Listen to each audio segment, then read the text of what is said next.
नमस्कार दोस्तों, स्वागत है आपका आज की इस नई वीडियो में। जैसा कि मैंने पिछली वीडियो में बताया था कि जो हमने नंबर सिस्टम किया है उसमें परिमेय संख्या और अपरिमेय संख्याएं रह गई हैं। आज हम इन्हें डिस्कस करने जा रहे हैं। परिमेय संख्याओं को रैशनल नंबर्स कहा जाता है और अपरिमेय संख्याओं को इरैशनल नंबर्स कहा जाता है। अब जो परिमेय संख्या होती है, पहले इनसे शुरू करते हैं। जो ये परिमेय संख्याएं होती हैं, ये ऐसी संख्याएं होती हैं जिन्हें हम अंश और हर के रूप में लिख सकते हैं। अंश और हर के रूप में लिख सकते हैं, और जो हर है वो जीरो नहीं होना चाहिए। ज्यादातर किताबों में आपको अंश के लिए p का प्रयोग किया हुआ मिलेगा और हर के लिए q का प्रयोग किया हुआ मिलेगा। उनकी परिभाषा दी होगी कि जिन संख्याओं को हम p बटा q के रूप में लिख सकते हैं, इसका मतलब है अंश बटा हर के रूप में लिख सकते हैं। एक बात याद रखिए, जब परिमेय संख्याओं की बात आती है तो सभी पूर्णांक, मैंने पिछली वीडियो में बताया था कि जो पूर्णांक है, पूर्णांकों में क्या आता है, माइनस के इंफिनिटी से लेकर के, ये माइनस के तो सारे आएंगे ही आएंगे, साथ में जीरो आएगा और प्लस के सारे नंबर्स आएंगे, ये होंगे पूर्णांक। तो पूर्णांक जितनी भी संख्या है वो क्या होती है, परिमेय संख्याएं होती हैं। ये बात हमेशा दिमाग में रखना कि जो पूर्णांक होते हैं वो सारी परिमेय संख्याएं होती हैं। अब मैं आपको एक एग्जांपल देता हूं जिससे आपको समझ आए कि अंश और हर के रूप में कैसे लिख सकते हैं। जैसे आपके पास संख्या है 2। अब 2 को आप अंश और हर के रूप में कैसे लिख सकते हैं? क्या आप 2 को ऐसे लिख सकते हैं, 4/2। एक यहां पर याद रखने वाली चीज एक ये है कि जो अंश है वो भी पूर्णांक होना चाहिए और जो हर है वो भी पूर्णांक होना चाहिए। मतलब इस जो मैंने संख्याएं लिखी हैं, इस लाइन में जब हम अंश और हर के रूप में लिखेंगे तो ये वाला अंश और ये वाला हर इस लाइन में आना चाहिए। अब जब हम इसे काटेंगे, 2 एकम 2, 2 दूनी 4, तो आपका आंसर फिर से 2 ही आएगा। तो इसका मतलब है आप 2 को अंश और हर के रूप में बदल सकते हो। तो ये क्या है, ये एक परिमेय संख्या है। इस तरीके से आप दूसरी संख्याओं को भी, जैसे 4 ले लीजिए आप, तो 4 को आप क्या कर सकते हो, 8/2 लिख सकते हो। 2 एकम 2, 4 दूनी 8। 4 को ही आप 12/3 लिख सकते हो। 3 एकम 3, 4 3 12, 4 का 4 ही रहेगा। और ये अंश और हर में भी लिखा जा रहा है। यदि आप किसी संख्या, यहाँ पर लिखा है कि हर जीरो नहीं होना चाहिए, ये क्यों लिखा है? क्योंकि किसी भी संख्या के नीचे मान लीजिए आप 2/0 लिखते हो तो ये क्या हो जाता है, इसका जो मान हो जाता है वो हो जाता है इनफाइनाइट, अनंत। किसी भी संख्या के नीचे 0 लगाओगे तो उसका मान अनंत हो जाएगा। इसलिए क्या होता है, हम 0 नहीं लेते हैं। परिमेय संख्याओं के हर में हम 0 नहीं लेते हैं। तो ये है परिमेय संख्या है जिनको हम ऐसे p/q या अंश या हर के रूप में बदल सकते हैं। और ये बात याद रखिए कि सभी पूर्णांक जो है परिमेय संख्या है। इसके बाद जो दूसरे नंबर पर आ जाता है वो है अपरिमेय संख्या है। अब मैंने आपको बताया था कि पूर्णांकों में तो सारी संख्याएं आ जाती हैं, ऋणात्मक भी, धनात्मक भी, जीरो भी, जो ना ऋणात्मक है ना धनात्मक है। इसके बावजूद ऐसी कौन सी संख्याएं बचती हैं जो पूर्णांकों के अलावा संख्या है? तो कुछ संख्याएं ऐसी होती हैं जिनका एक्चुअल मान नहीं दिया होता है, उन्हें ऐसे अनरूट में दिया होता है। अगर क्वेश्चंस में देखेंगे तो आपको मिलेगा कि ऐसी संख्याएं कुछ दी हुई होंगी जो अनरूट में है। आपसे पूछा गया होगा ये परिमेय है या अपरिमेय है। तो ऐसी ज्यादातर संख्याएं क्या होती हैं, अपरिमेय होती हैं, क्योंकि इनका हमारे पास एक्चुअल मान नहीं दिया होता है। और जब आप इनका मान निकालते हो तो जैसे 2 का मान निकालोगे तो ये 1 दशमलव आगे कुछ और अंक आएंगे, ये पूर्णांक नहीं है, ये पूरा अंक नहीं है। 1 दशमलव जब लग गया कुछ और अंक आगे आएंगे तो वो पूर्णांक नहीं है। पूर्णांक में तो पूरा अंक आता है, जैसे 2, 3, 4, 16, ऐसे सारे जो इस संख्या में लाइन में आएंगे, इस संख्या की जो ये लाइन दी हुई है इसमें जो अंक आएंगे वो है पूर्णांक। परंतु ऐसे जब आएगा, जैसे मान लीजिए 2, 3, 6, 7, तो इस तरीके के पूर्णांक नहीं होते हैं। तो जब हम अनरूट को सॉल्व करते हैं तो जिन संख्याओं का मान क्या होता है, पूर्णांक के रूप में नहीं आता है, वो संख्याएं सारी अपरिमेय होती हैं।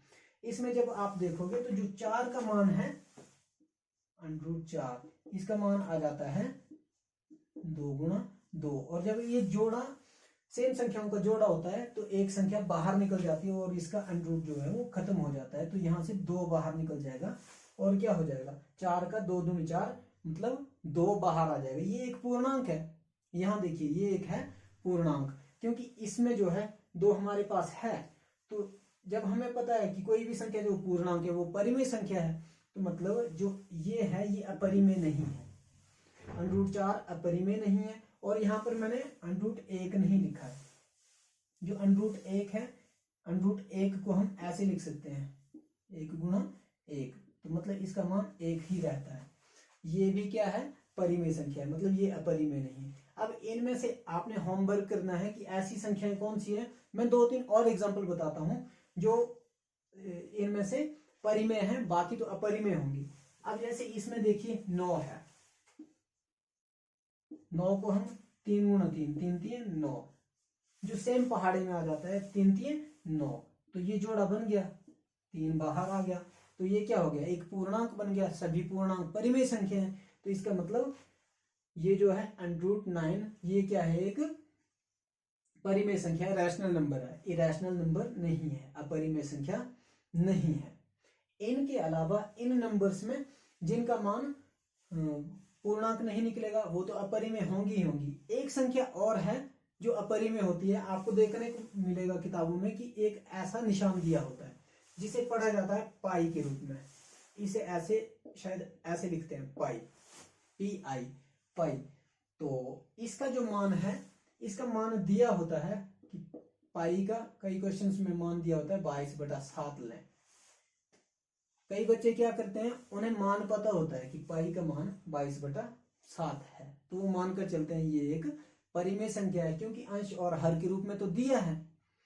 परंतु ऐसा नहीं है, ये जो 22/7 इसका मान दिया होता है पाई का, ये दिया होता है इसका लगभग या अप्रोक्सीमेट मान दिया होता है। इसकी वैल्यू जो है अप्रोक्सीमेट वैल्यू दी होती है, इसकी जो है एक्चुअल वैल्यू नहीं दी होती है, बिल्कुल जो सटीक वैल्यू है वो नहीं दी होती है।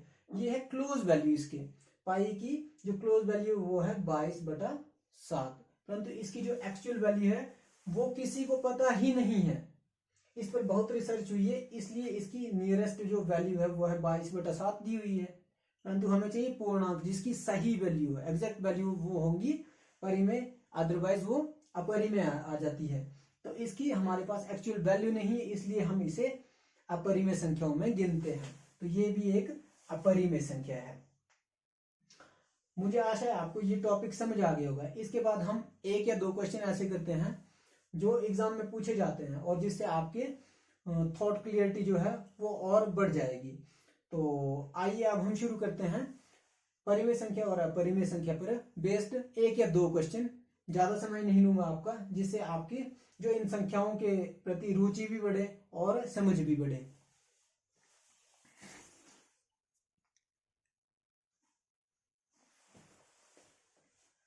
तो दोस्तों इस तरीके से कुछ क्वेश्चन पूछे जाते हैं एग्जाम में जो परिमेय या अपरिमेय संख्याओं में से पूछे जाते हैं, और अक्सर बच्चे इसमें कंफ्यूज हो जाते हैं या तो फिर समझ ही नहीं पाते हैं कि क्वेश्चन पूछा क्या है।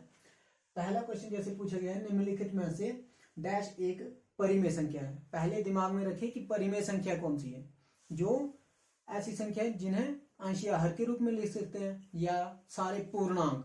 अगर सिंपल सी संख्या पूर्णांक में दी होंगी तो वहां पर देखिए पूर्णांक में आती है तो परिमेय है। अब देखते हैं जो पाई है, हमने बताया था पाई का मान वैसे तो 22/7 होता है, परंतु ये अप्रोक्सीमेट मान है, एक्चुअल मान नहीं है, इसकी एक्चुअल वैल्यू नहीं है, तो ये क्या है, ये परिमेय में नहीं आएगी, तो ये ऑप्शन कैंसिल है। अब इसके बाद आ जाता है √3, तो हमें √ से बाहर निकालने के लिए सेम जोड़ा चाहिए, इसका सेम जोड़ा नहीं बनेगा, 1 3 3, ठीक है, तो ये क्या है, ये भी कैंसिल हो जाएगी। अब जैसे 6 है, 3 × 6 3 और 2 है, पर सेम जोड़ा नहीं है, तो इसका भी जो पूर्णांक में मान नहीं आएगा, इसका भी दशमलव में मान आएगा।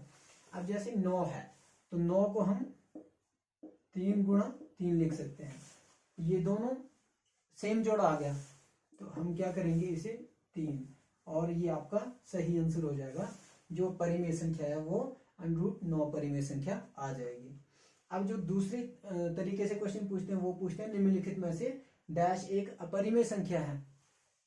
अब यहाँ पर देखिए अपरिमेय संख्या पूछी है, तो आपको पता होना चाहिए कि जो पूर्णांक के रूप में नहीं दी हो, वो अपरिमेय है।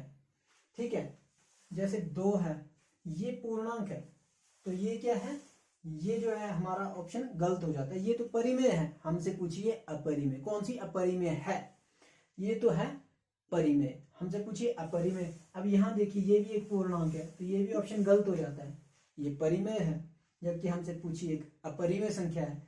अब देखिए हमारे पास 2 ऑप्शन बचते हैं, एक है √4 और एक है पाई। हमें पता है पाई का मान आता है 22/7 और √4 का मान आएगा 2 गुना 2। यहाँ पर सेम जोड़ा है, तो ये क्या होता है, ये नंबर बाहर आ जाता है जिसका सेम जोड़ा होता है गुणा में। अब ये आ गया एक पूर्णांक, तो ये भी परिमेय संख्या होगी। जब पूर्णांक आ गया तो ये परिमेय संख्या होगी। हमारे पास बच जाता है पाई।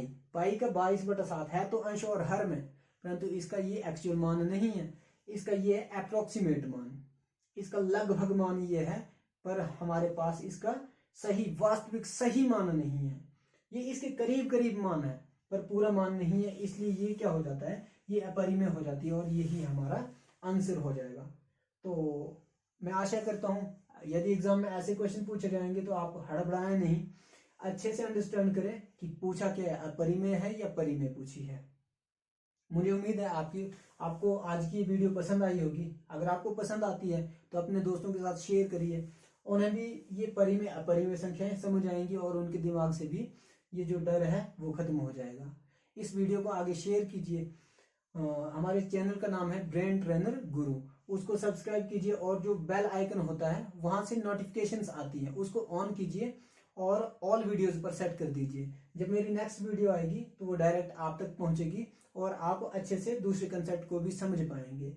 अगर आपने पहली वीडियो नहीं देखी और आपको पूर्णांक जो मैं बार बार बोल रहा था कि ये पूर्णांक है नहीं समझ आया है, तो मैं डिस्क्रिप्शन में वो भी पहली वीडियो की भी लिंक डाल दूंगा, तो आप वहां पर जाइए और उसको भी देखिए।